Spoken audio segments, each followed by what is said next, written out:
Hey everyone, Matt Schrantz, Design Director at Treyarch here. Hi, I'm Yale Miller, the Senior Director of Production, and we're here today for our final dev talk before the worldwide launch of Black Ops 7. First off, just a huge thank you to the community. We've been making a ton of improvements to this gigantic game with multiplayer, zombies, the epic campaign. There's so much to talk about, and the team is ridiculously proud of this game. Right now, we're going to talk a bunch about the changes that are coming for day one, and some teases about some stuff that is coming post-launch. So the team has been very hard at work taking in all of the data coming out of the beta. The goal is really the most balanced meta for day one in multiplayer. We've got a ton of changes. There's been a huge pass across all attachments and weapons. Attachments specifically, we're doing a big balance pass because you can kind of index more on damage range, bullet velocity, movement speeds. So we're trying to find that right balance kind of at a baseline, because you can index more and kind of stack more of those attributes compared to Black Ops 6. Additionally, SMGs have also had a big adjustment kind of coming out of the beta. Obviously, we had a small amount of weapons in the beta, but taking a look at that data and applying that across the board,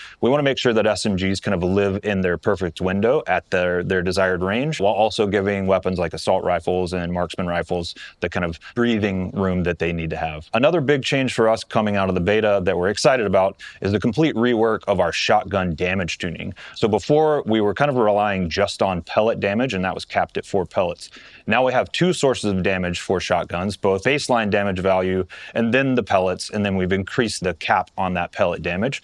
And what that's going to do is give the team a much more granular ability to tune those shotguns, and for the players like yourself, that will result in a more consistent shotgun damage output. So obviously that's a ton of info. How are our fans going to get all the details though? So I would direct everyone to the full patch notes for all of the nitty-gritty details. Another fun one is we've made a huge pass on our weapon XP earn rates. So if you're comparing to Black Ops 6, you will max level a weapon about 25% faster than you did last year. We've made a lot of changes to some of the objective placements with overload, search and destroy bomb sites, and of course, we've taken a look at every single spawn point on every single map to ensure the best possible spawns on day one launch of multiplayer. Coming out of the beta, everybody had a lot of feedback on doors. We said this before, but the team has also went through every map again to make sure that we can remove as many doors as possible where it makes sense. And then, of course, we've been making lighting passes to ensure that signature Black Ops vibrancy for the launch of Black Ops 7. So 20v20 skirmish. Yeah, so the team has been hard at work on making a ton of updates to Skirmish 20v20. We're very excited for everyone to get their hands on it on day one. So some more exciting details for our brand new 6v6 overload, and of course, the new third mode for CDL and competitive. We've gotten a lot of feedback coming out of the beta, and of course, our time with the pro players and the CDL. Coming in season 1, we've now got the ability to force a pistol when you pick up the objective overload device, and then we've reworked our overtime mechanic to allow for some more exciting plays. So this one will, if you are down by 1 and you are holding the objective when the round ends, we're actually going to give you a little bit more time to try to push that objective forward and capture, at which point it will go to that fun sudden death overtime. Those are the big changes coming for season 1 and Overload. The team has been hard at work across all game modes, including Overload, on some more tuning changes. So we've got some fun changes for perks. The first of which, we've increased the minimap visibility radius for the perk Vigilance. Our brand new perks Blast Link and Charge Link have increased score assist radius. We've increased the elimination assist event score for Tactician Specialty.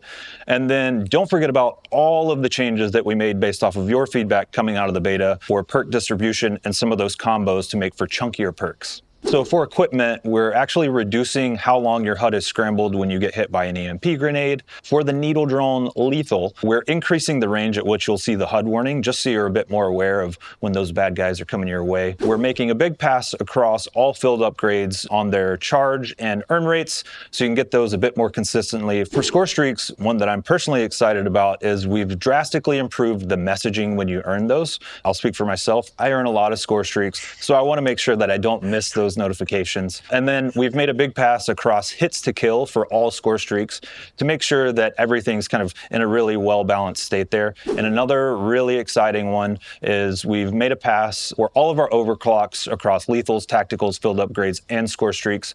So you're going to be earning those overclocks a little bit more quickly and more consistently. Obviously, we're very excited about the next level Omni movement with the addition of wall jump. The team's been hard at work, some of which we've talked about, the improvements on the consistency and the fluidity for mantles coming out of the beta. And then, of course, we're continuing to take a look at our slide tuning, just making sure we're in a really good spot to where you don't feel forced to have to use that in an engagement.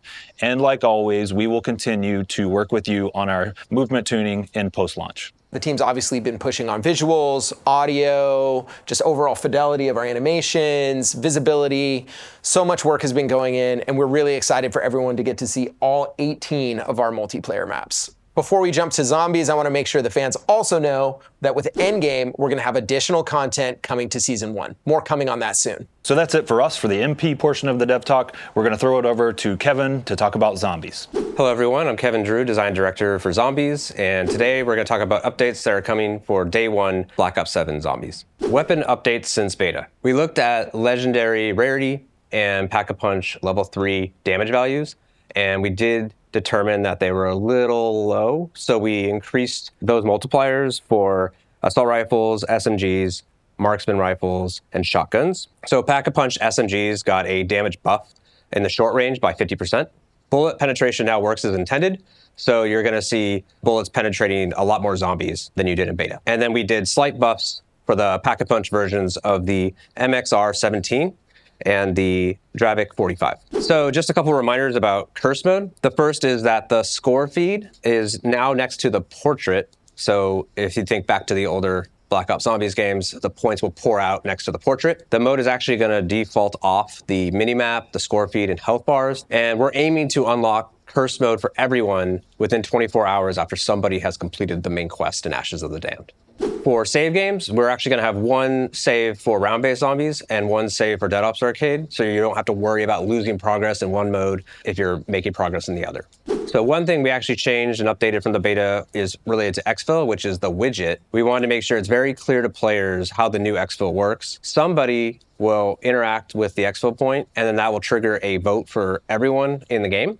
And the reason for this is basically you have to answer a simple question. Do you want to leave this game right now, either through success or failure, or do you want to stay and continue to play? And so anyone who opts in is going to end their game. Anyone else who doesn't can continue to play, but they can also help those people exfil. You might have noticed this in the beta, but we also made some changes to the mystery box from Black Ops 6. We removed melee weapons, we removed score streaks, and we actually added ether tools, so you can increase the rarity of the weapon you already have sometimes. It's in general, we want to make the mystery box more desirable across the entire game.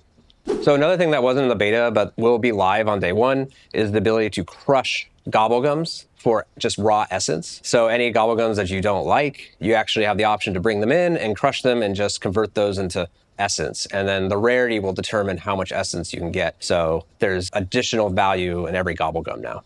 So the main quest is going to be going live for everyone November 14th at 10 a.m. Pacific time. So be ready, get the layout of Ashes of the Damned, and be prepared to start the hunt November 14th Pacific time. So the team's incredibly proud of Ashes of the Damned and its main quest. This community continues to surprise us in how fast they can solve things, but what I will say is that this is a massive map and it's a massive quest. And that combined with Cursed is going to leave a lot to discover for the community. So we're excited to be launching our biggest round-based zombies map ever, a survival map, one of many to come, and of course Dead Ops Arcade 4, which is our biggest version yet, and for the first time has a casual mode for new players and shared experience as well. So no matter where you're playing, you're gonna be ranking up. Including the launch content and what comes in Season 1, we're going to have 2 full round-based zombies maps, as well as 3 survival maps. It's going to be a lot of fun to watch everyone play on Day 1.